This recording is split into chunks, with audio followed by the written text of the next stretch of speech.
하나님의 말씀은 누가복음 15장 11절에서 32절까지 말씀입니다. 신약성경 누가복음 15장 11절에서 32절까지 우리 다 같이 한 목소리로 읽겠습니다. 또 이르시되 어떤 사람에게 두 아들이 있는데 그 둘째가 아버지에게 말하되 아버지여 재산 중에서 내게 돌아올 분깃을 내게 주소서 하는지라.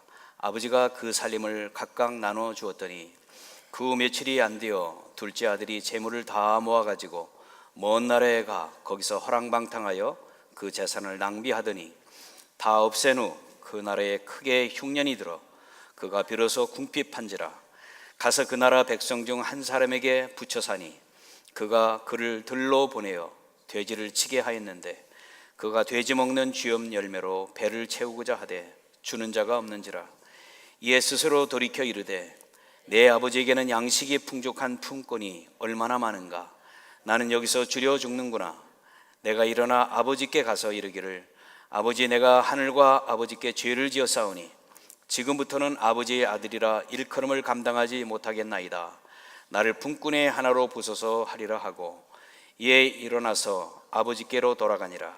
아직도 거리가 먼데 아버지가 그를 보고 측은히 여겨 달려가 목을 안고 입을 맞추니 아들이 이르되 아버지, 내가 하늘과 아버지께 죄를 지었사오니 지금부터는 아버지의 아들이라 일컬음을 감당하지 못하겠나이다 하나 아버지는 종들에게 이르되 제일 좋은 옷을 내어다가 입히고 손에 가락지를 끼우고 발에 신을 신기라. 그리고 살찐 송아지를 끌어다가 잡으라. 우리가 먹고 즐기자. 이 내 아들은 죽었다가 다시 살아났으며 내가 잃었다가 다시 얻었노라 하니 그들이 즐거워하더라. 맏아들은 밭에 있다가 돌아와 집에 가까이 왔을 때에 풍악과 춤추는 소리를 듣고 한 종을 불러 이 무슨 일인가 물은데 대답하되 당신의 동생이 돌아왔음에 당신의 아버지가 건강한 그를 다시 맞아들이게 되므로 인하여 살찐 송아지를 잡았나이다 하니 그가 노하여 들어가고자 하지 아니하거늘 아버지가 나와서 권한대 아버지께 대답하여 이르되 내가 여러 해 아버지를 섬겨 명을 어김이 없거늘 내게는 염소 새끼라도 주어 나와 내 벗으로 즐기게 하신 일이 없더니 아버지의 살림을 창녀들과 함께 삼켜버린 이 아들이 돌아오매 이를 위하여 살찐 송아지를 잡으셨나이다. 아버지가 이르되 예, 너는 항상 나와 함께 있으니 내 것이 다 내 것이로되 이 내 동생은 죽었다가 살아났으며 내가 잃었다가 얻었기로 우리가 즐거워하고 기뻐하는 것이 마땅하다 하니라. 아멘. 다 같이 기도합니다. 참으로 좋으신 하나님, 이 시간은 하나님의 음성을 듣는 시간입니다. 우리의 영의 눈과 귀와 마음을 활짝 열어주셔서 이 하나님 말씀이 잘 들려지고 이해가 되고 깨달아지고 은혜가 되고 생명이 되고 능력이 되게 하시고 이 말씀이 우리 가슴판에 새겨져서 이 말씀 붙잡고 자신을 이기고 세상을 이기고 믿음으로 승리하는 삶을 살아가게 하옵소서.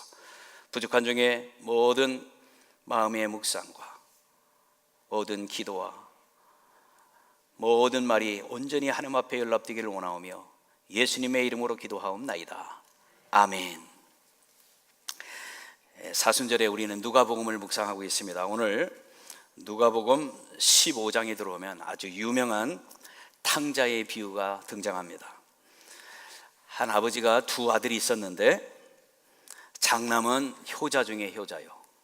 정말 부모님 말에 대꾸도 안 하고 항상 순종하고 참 속색이지 않고 착한 효자 중에 효자였습니다. 근데 차남은 망나니 중에 망나니였습니다. 부모님 말도 안 듣고 대꾸하고 비방하고 아버지하고 집에서 같이 사는 것이 지옥과 같다고 자기는 집을 나가서 자기 마음껏 살고 싶다고 아주 허랑방탕한 그런 아들이었습니다. 그래서 이 차남이 나에게 물려줄 유산을 미리 주시면 내가 그거 가지고 나가서 집 밖에 나가서 내가 원하는 세상을 살고 싶다고 하도 그러니까 아버지가 그 차남의 재산을 다 줬습니다. 그 재산을 가지고 부모님을 버리고 집을 버리고 나가서 허랑방탕하게 살면서 유산을 다 탕진하고 마지막에는 거지가 됩니다. 돼지가 먹는 쥐염 열매로 허기를 채워야 되는 비참한 신세가 되었습니다. 어느 날 자기 인생을 되돌아보니까 너무도 후회스럽고 아버지 가슴에 못을 박고 나오고 집안의 얼굴에 먹칠한 자기 자신이 너무도 후회스러워서 아버지한테 돌아가 사죄를 구하고 집으로 돌아가겠다는 생각을 하게 됩니다. 그래서 그 무거운 발걸음을 내딛어 아버지 집으로 갑니다. 아버지는 집에 도착하기도 전에 저 멀찍이서 오는 것을 눈꼽아 매일 기다리다가 그 모습만 봐도 자기 아들인 것을 알고 신발도 신지 않고 뛰어나와서 이 아들을 끌어안고 과거의 죄를 묻지도 않고 다 용서해주고 아들의 권세를 회복시켜주고 송아지를 잡아 큰 잔치를 베풀고 가락지를 끼워줍니다. 이 장남은 한 번도 부모님 대적하지도 않고 타락하지도 않고 방탕하지도 않고 집안 재산을 탕진하지도 않고 효자 중에 효도요 아버지가 하라는 대로 순종했던 이 장남을 위해서는 아버지가 염소 새끼 한 마리도 잡아주지 않았습니다. 장남은 이 아버지를 바라보며 아버지는 unfair, 아버지는 아무리 생각해도 불공평합니다. 아버지는 이렇게 하면 안 됩니다. 두 아들이 있는데 이렇게 불공평하게 대하면 안 되죠. 장남은 유산을 탕진하고 집안을 망신시킨 차남을 절대로 용서할 수 없다고 합니다. 그리고 이 아들을 죄를 묻고 벌을 주고 징계하기 전에는 한 발자국도 들어갈 수 없다고 집 밖에서 버팅입니다.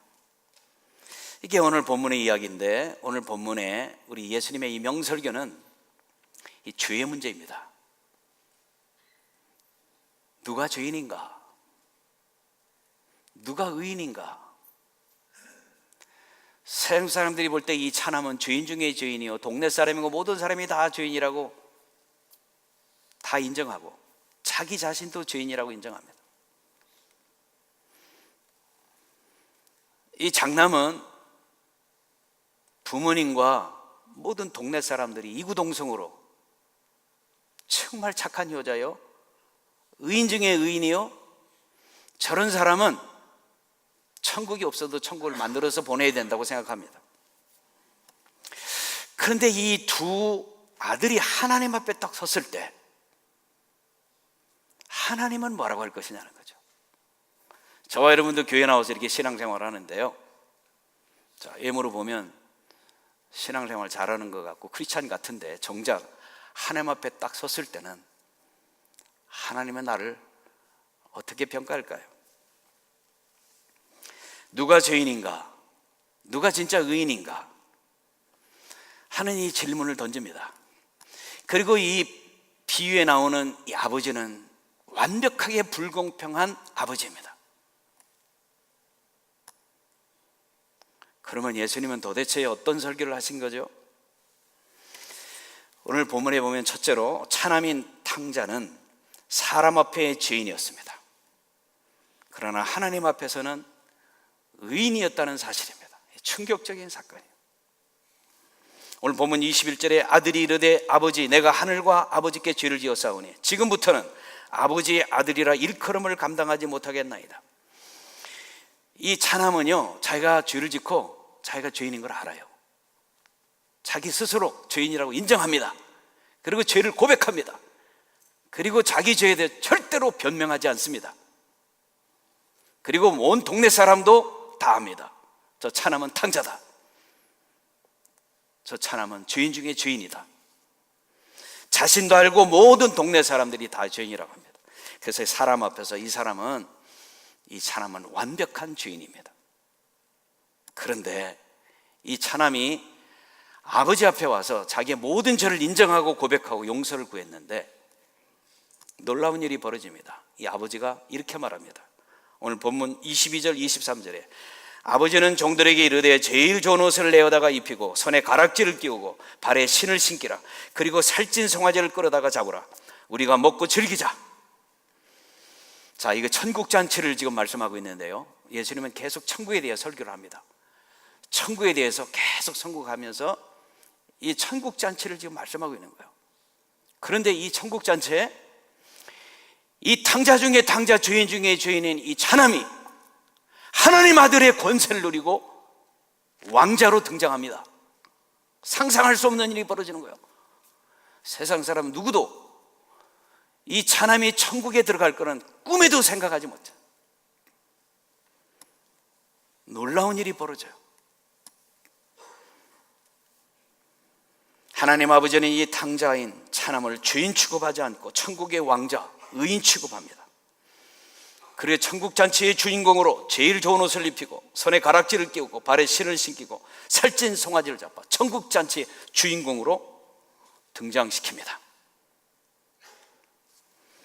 오늘 본문 24절에 이 내 아들은 죽었다가 다시 살아났으며 내가 잃었다가 다시 얻었노라 하니 그들이 즐거워하더라. 이 차남은 어제까지 죄인이었어요. 어제까지 100% 죄인, 어제까지 이 사람이 지옥 갈 사람이었어요. 그런데 오늘 아버지 앞에 서는 순간 이 사람은 의인으로 순식간에 바뀌는 겁니다. 어제 네가 죽었으면 너는 지옥 가야 돼. 너는 어제까지 죽을 사람이야. 그런데 오늘 아버지 만나서 다시 사는 사람이 됩니다. 이 놀라운 충격적인 사건이 벌어지는데요, 도대체 어떻게 된 겁니까? 무슨 일을 했길래 이런 놀라운 변화가 일어났을까요? 지옥에 떨어질 사람이 천국 가게 될까요? 죄인 취급당하던 이 사람이 어떻게 의인 취급을 받을 수 있을까요? 무엇 때문에? 딱 한 가지, 이 차남은 자기 죄를 인정했습니다. 나는 죄인이라는 걸 인정합니다. 나는 아버지의 아들 될 자격이 없습니다. 나는 천국잔치에 참여할 자녀도 없고 천국에 한 발짝도 들어갈 수 없고 하나님의 아들, 딸의 권세를 누릴 자격도 없습니다. 자기의 죄를 진솔하게 고백합니다. 인정합니다. 한 가지 자비를 베풀어 주시면 내가 머슴이로라도 종의 신분이라도 아버지 집에 살 수 있는 마지막 기회가 있는데 나를 용서해 주시고 자비를 베풀어 주시고 은혜를 베풀어 줄 수 있겠습니까? 그랬더니 아버지가 이 아들을 용서해 주고 은혜를 베풀어서 그 과거의 모든 죄를 다 씻어 주셔서, 그래서 아버지 앞에서 모든 죄를 다 용서받고 죄가 다 용서 안 받았으니까, 다 죄사 안 받았으니까 아버지 앞에 서 있는 이 차남은 죄가 하나도 없는 의인이 된 것입니다.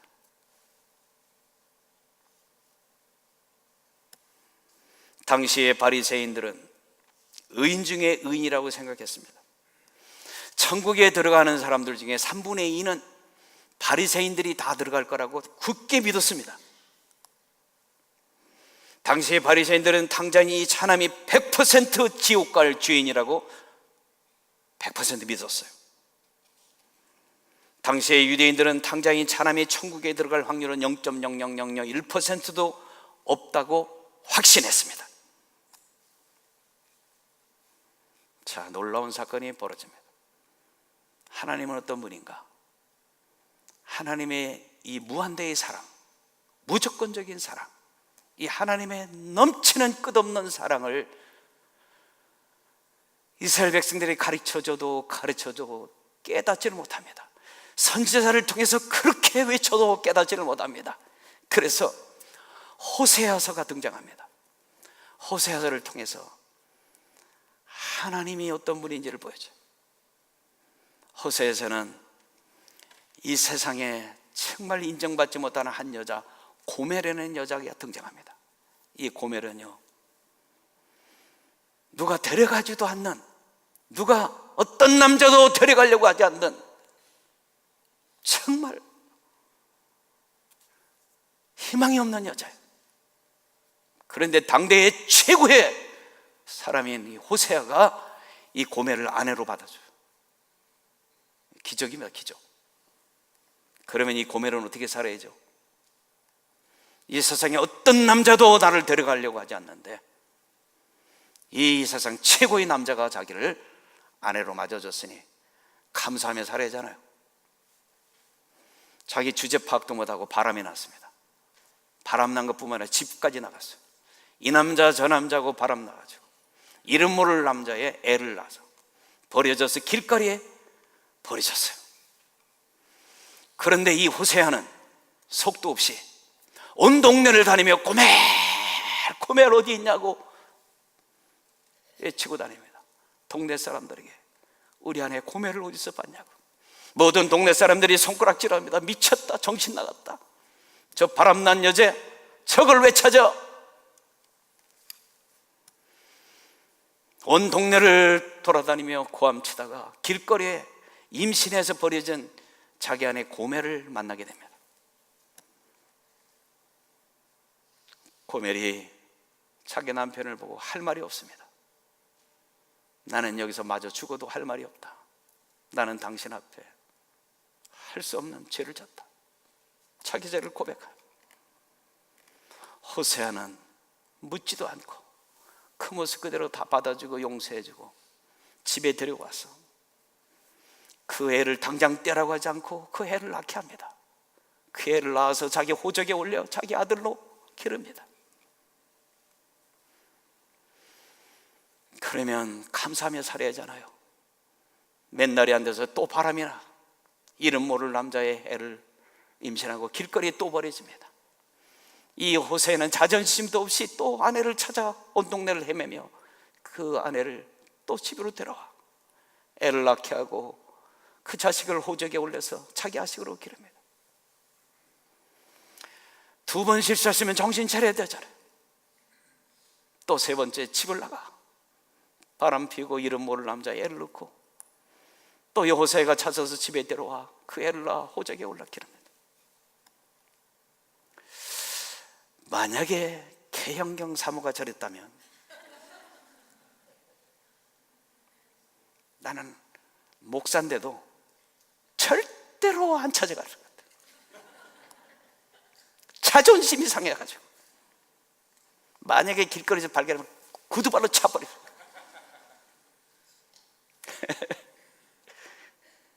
이게 말이 안 되는 얘기가 지금 벌어요. 이 성경은요 말도 안 되는 얘기가 많아요. 그래서 수준 낮은 사람은 성경을 이해할 수가 없어요. 여러분 크리스찬이 된다는 건요 아주 수준 있는 사람들이나 크리스찬이 될 수 있는 거예요. 성경은 아무나 이해할 수 있는 책이 아니에요. 하나님은 그런 하나님이라는 거예요. 우리 눈에 보면 100% 지옥 갈 사람인데 정작 하나님 앞에서도 그럴까요? 그래도 이스라엘 백성들이 하나님을 이해하지 못하니까 요나서가 등장합니다. 요나서에 니느웨 사람들이 나오는데 이 아수르라는 나라의 니느웨 사람은 한국으로 말하면 오랑캐예요. 그 중국 오랑캐. 추수 때만 되면 말을 타고 칼을 차고 와가지고 유대인들을 죽이고 임신한 여인의 배를 찔러서 어린아이까지 죽이고 얼마나 잔인한지 몰라. 그리고 모든 곡식을 다 도둑질해 갔어요. 포도철, 복숭아철, 무화과철, 무슨 곡식의 추수철이 오면 다 도둑질해 갔어요. 그 철천지 원수의 원수. 그래서 유대인들은 저 니느웨 사람들, 아수르 사람들은 100% 지옥 간다. 자기는 1년 내내 노력도 안 하고 놀고 있다가 말 타고 와서 다 도둑질해 가니까 사람까지 죽이고. 그런데 하나님이 요나 선지자를 보내서 저 니느웨에 가서 아수르에 가서 니느웨 사람들에게 복음을 전해서 회개하고 죄사함 받고 천국 가게 하라는 거예요. 요나가 도저히 순종할 수가 없는 거예요. 하나님 이러면 안 되죠. 1년 내내 놀지도 않고 말 타고 와서 남의 재산 다 뺏어가고 사람 죽이고 이런 사람들이 천국 가면 안 되죠. 이런 사람이 지옥 가야죠. 지옥은 이런 사람들 위해서 만든 것 아닙니까? 평생 나쁜 짓만 하고 남의 거 다 훔쳐먹고 도둑질하고 사람 죽이고 그렇게 살다가 죄 사함 받고 천국 가면 말이 됩니까? 착하게 산 사람 억울하잖아요. 하나님 앞에 설 때 우리 인간의 눈으로 보는 그런 판단이 아니라 우리 하나님은 전혀 다른 판단을 하고 계시다는 것을 깨우쳐 줍니다. 그 당시에 소경, 문둥병자, 혈루병자, 세리, 사마리아 사람들, 이방인들 100% 지옥 갈 죄인이라고 생각했습니다. 사람 앞에서는 죄인인데 하나님 앞에서는 이런 사람들이 의인으로 등장합니다. 예수님 만나면 이런 사람들이 죄인의 자리에서 의인의 자리로 바뀌는 거예요. 이게 기독교의 복음이에요. 이보다 더 기쁜 소식이 어디 있습니까? 왜 이 사람들은 자신들이 죄인이라는 것을 100% 인정했을까요? 자, 오늘 본문에 나오는 탕자와 고멜과 그 니느웨 사람들, 소경, 문둥병자, 혈루병자, 세리, 사마리아 사람들, 이 사람들은요 자기가 죄인이라고 인정합니다. 그리고 변명하지 않아요. 자기 스스로 자기가 죄인인 걸 인정하는 사람들이에요. 이 사람들이 예수님 만나면 딱 한마디밖에 없어요. 나는 죄인입니다. 나 같은 사람도 용서받을 수 있나요? 나 같은 사람에게도 하나님의 은혜를 받을 자격이 되나요? 그래서 이 사람들은 죄를 인정하고 회개해서 예수님 만나면 다 죄사함 받고, 예수님 만나기 전에는 100% 죄인이었지만 예수님 만난 이후에 이 사람들은 다 죄가 없어진, 죄를 다 용서받은 의인이 되었습니다. 누가 의인입니까? 죄사함 받고 모든 죄를 용서받은 사람이 있다면 그 사람은 의인입니다. 착한 일을 많이 해서 의인이 아니라 내 죄의 문제가 없어졌느냐, 내 안에 있는 죄가 없어졌느냐, 아직도 있느냐, 그것이 문제예요. 여러분은 예수를 믿고 여러분의 죄를 회개하고 여러분의 죄를 인정하고 십자가의 보혈의 피로 죄사함 받았음을 믿으십니까? 지금까지 얼마나 착하게 살았냐, 그걸 보시고 의인이라고 하는 게 아니라 지금 내가 죄를 인정하고 예수님의 보혈의 피로 죄사함 받아 죄가 깨끗이 씻어졌느냐 없느냐 하는 문제예요. 착한 일을 많이 해서 의인이 아니라 죄사함을 받았기 때문에 의인이 되는 것입니다. 하나님 앞에서 의인은 십자가의 보혈의 피로 죄사함 받은 사람입니다. 그래서 죄인 중에 죄인인, 지옥을 가려면 첫 번째로 갈 이 탕자가 이 하나님 아버지 앞에서는 의인으로 등장합니다. 두 번째, 이 장남은 효자 중에 효자요, 사람 앞에서 의인이지만 하나님 앞에서는 죄인입니다. 너무 억울해. 내가 너무 억울한 거예요. 오늘 본문 30절에 아버지의 살림을 창녀들과 함께 삼켜버린 이 아들이 돌아오매 이를 위하여 살찐 송아지를 잡으셨나이다. 재산을 탕진하고 집안에 먹칠하고 돌아온 동생을 징계하지 않고 죄를 묻지도 않고 그 죄를 다 용서해주고, 하나님의 왕자로 받아줄 수 없잖아요. 수많은 죄를 짓고 방탕하고 이 타락했던 동생의 엄청난 죄를 용서해 준다는 것, 이렇게 용서해 준 아버지가 미웠습니다. 뺨을 때리고 몽둥이를 휘둘러 허리가 부러지고 다리가 부러져야 속이 시원할 텐데 이 엄청난 죄를 지은, 집안을 먹칠한 이 아들을 가만두다니 견딜 수가 없었습니다. 이런 아버지를 보니까 100% 불공평한 아버지, 여기에 등장하는 이 아버지는 100% 불공평해요. 불공평하잖아요. 한 번 아버지 말 거역도 안 하고 아버지 재산 한 푼도 탕진하지 않고 아버지가 시키는 대로 몸이 부서져라 일해서 집안의 재산을 불려놓고 자기 집안을 위해서 온몸을 헌신한 장남을 위해서는 아무것도 안 하고 못된 짓만 골라낸 이 차남에게 이런 상을 베푼다는 건 있을 수가 없어요.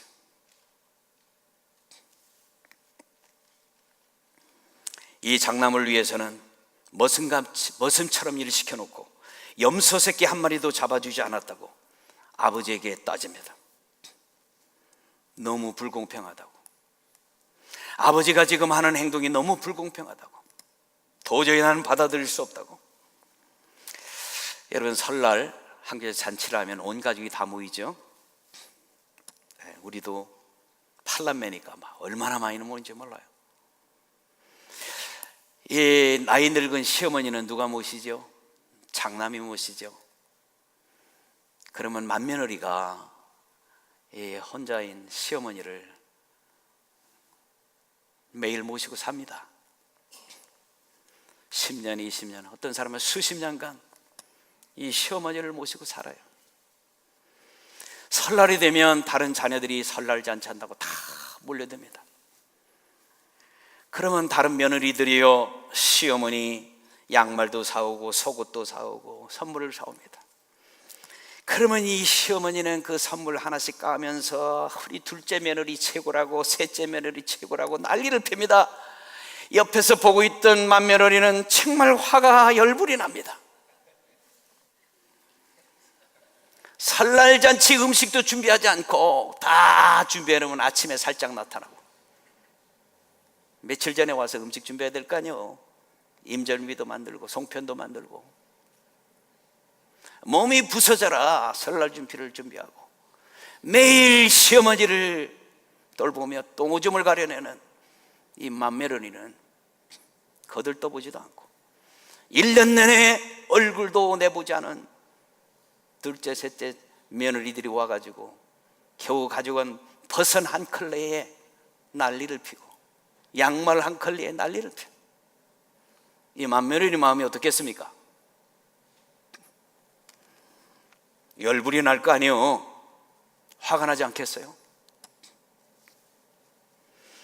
차별받는 것 같다고 생각하는 맏며느리의 마음이 바로 오늘 본문에 나오는 장남의 마음이에요.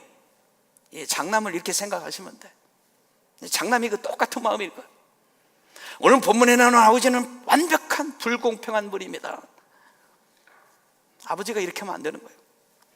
세상적인 기준으로 보면 이 아버지는 아주 불공평하고, 효자인 장남을 위해 살찐 송아지를 잡아서 잔치를 베풀어 줘야 마땅한, 집안 재산 한 푼도 탕진하지 않고 열심히 일해서 재산을 증식시킨 이 장남에게 가락지를 끼워줘야 돼.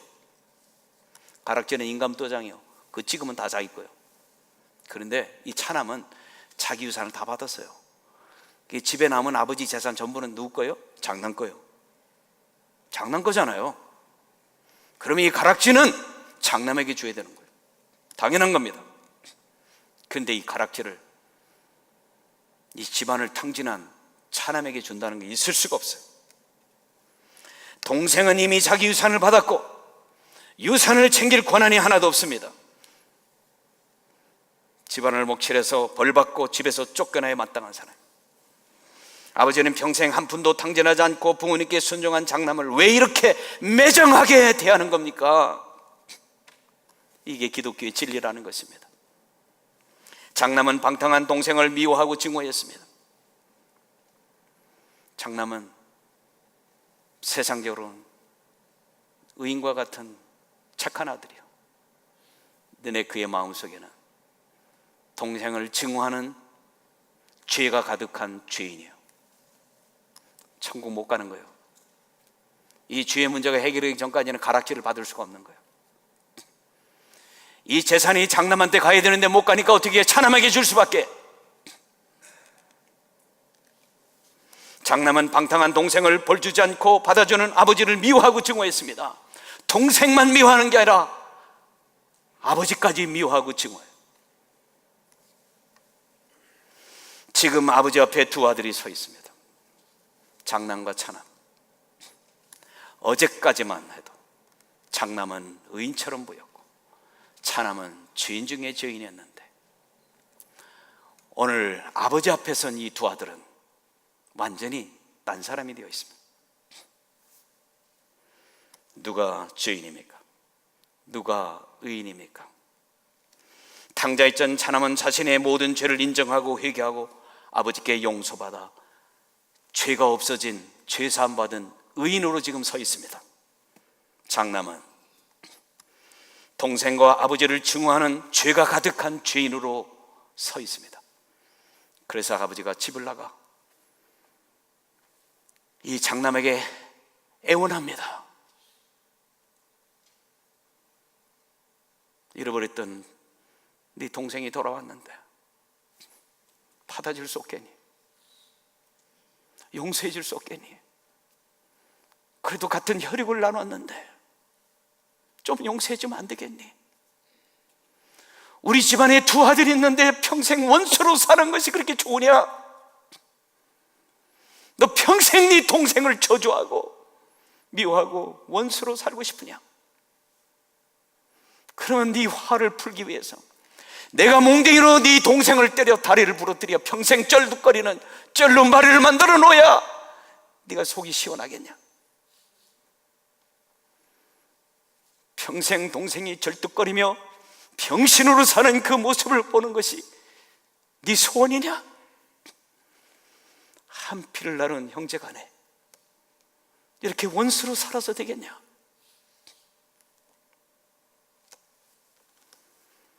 사람이 볼 때 동생이 온갖 죄를 지은 죄인으로 보입니다. 하나님 아버지가 볼 때는 이 차남은 용서받은 의인으로 등장합니다. 사람이 볼 때 장남은 착하고 효자 중에 효자이며 의인처럼 보입니다. 하나님 아버지가 볼 때는 장남은 회개할 줄 모르는 여전히 죄가 가득한 죄인입니다. 장남은 아버지를 미워하면 안 된다는 걸 알았을 것입니다. 집에 들어오지 않고 밖에서 버티면서 아버지가 저렇게 하는 건 불공평한 거야, 이 불공평한 아버지 내가 용서할 수 없다고 그러면서도 내가 아버지를 욕하면 안 되는데, 그래도 나를 낳은 아버지인데 알 겁니다. 그런데 용서가 안 돼. 불공평한 아버지가 용서가 안 돼. 장남은 동생을 용서하고 사랑해야 된다는 걸 알았을 것입니다. 하나밖에 없는 동생, 내 혈육인 동생, 그래도 사랑하며 살아야 된다고, 서로 우애하며 살아야 된다고 알았을 것입니다. 그런데 용서가 안 돼. 장남은 자신이 아버지와 동생을 미워하고 증오하면 안 된다는 걸 알면서도 내가 아버지를 미워하고 동생을 미워하고 이렇게 증오하며 살면 안 된다는 걸 알면서도 내 마음 나도 몰라 안 돼.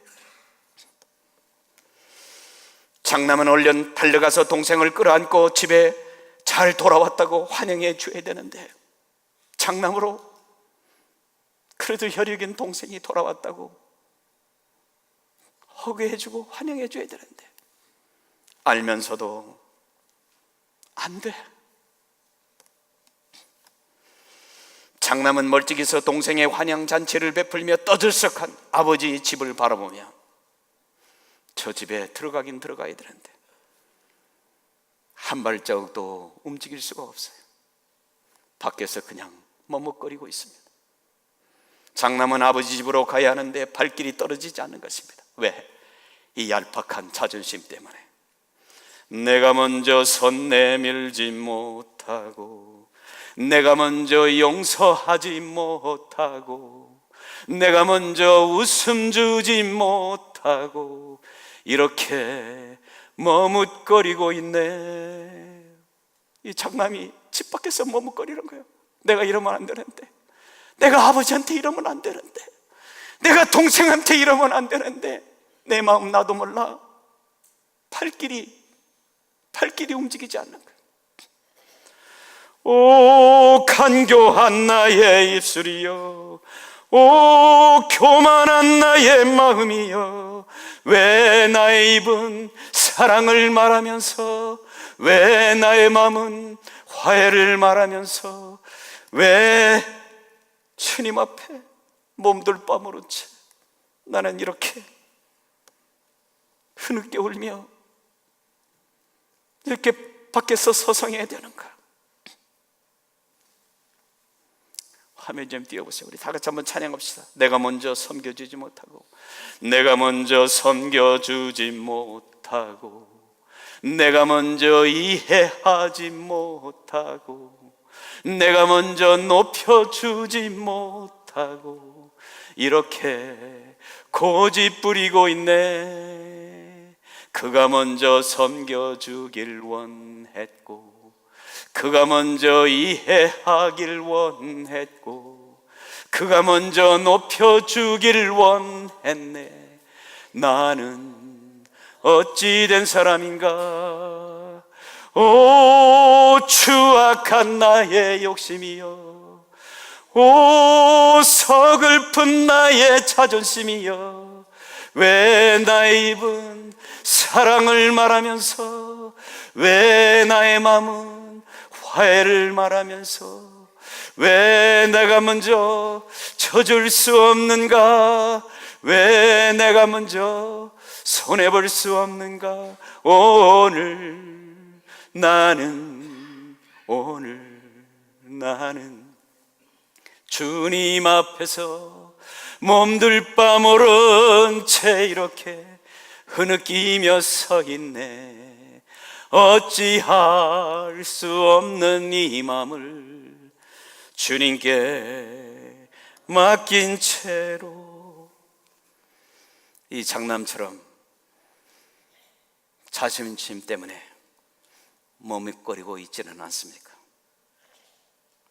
아직도 나에게 섭섭한 사람을 용서하지 못하고, 아직도 여전히 미워하는 사람을 향하여 이해하지 못하고, 아직도 용서와 화해와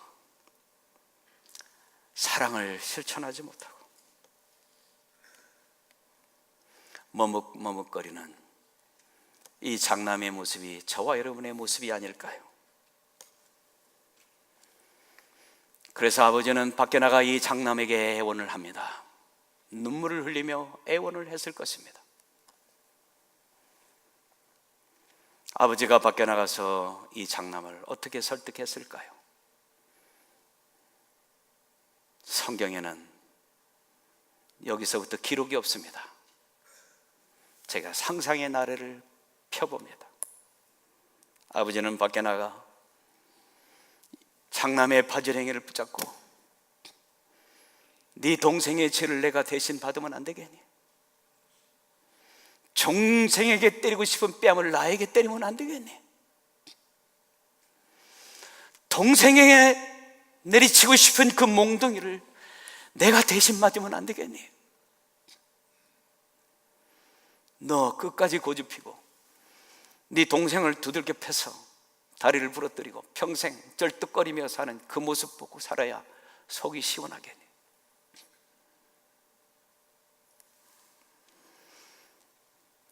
이 장남이 어떻게 아버지를 때릴 수가 있겠습니까? 아버지를 끌어안고 아버지를 이해하지 못하고 우리 형제간에 화해하고 서로 사랑하는 화목한 가정을 이루기 위해서 아버지가 했던 그 깊은 뜻을 내가 이해하지 못하고, 아버지는 나에게 너무너무 불공평하고 이럴 수는 없다고 억울하다고 아버지를 욕하고 증오했던 나를 용서해 주세요. 서로 끌어안고 눈물 바다가 되며 집에 돌아가 동생을 얼싸안고 우리 더 이상 미워하지 말자, 더 이상 증오하지 말자. 한 피를 나눈 형제인데 서로 용서하고 서로 덮어주고 서로 사랑하며 살자. 네 아버지의 소원이잖아. 오늘 저와 여러분을 향하여 하나님 말씀하십니다. 너는 탕자니 장남이니. 다 같이 기도하겠습니다. 살아계신 하나님, 오늘 이렇게 귀한 말씀을 주셔서 탕자를 통해 내 모습을 보게 하시고 장남을 통해서 내 모습을 보게 하시고, 내가 하나님 앞에 서 해야 될 오직 한마디는 나는 죄인입니다. 나는 죄인이었습니다. 오직 하나님의 자비와 하나님의 은혜 아니면 천국에 한 발짝도 들어갈 수 없는 죄인이었습니다. 나를 불쌍히 여겨주시고 십자가의 보혈의 피로 나를 정결히 씻어서 세상 사람들은 다 죄인이요 나도 내가 죄인인 걸 인정할 수밖에 없는 죄인이지만 예수님의 십자가의 보혈로 우리의 모든 죄를 다 씻음 받고 하나님 앞에 의인으로 서서 천국의 왕자 공주의 신분을 얻어 천국 잔치에 들어가는 우리 배단의 모든 성들이 다 될 수 있도록 하나님은 은혜를 베풀어 주시고 우리 배단에게 성들이 모일 때마다 서로 용서와 화해와 사랑에 가득가득 넘쳐나는 천국의 연습장이 되게 하여 주시옵소서. 믿사오며 예수님의 이름으로 기도하옵나이다. 아멘.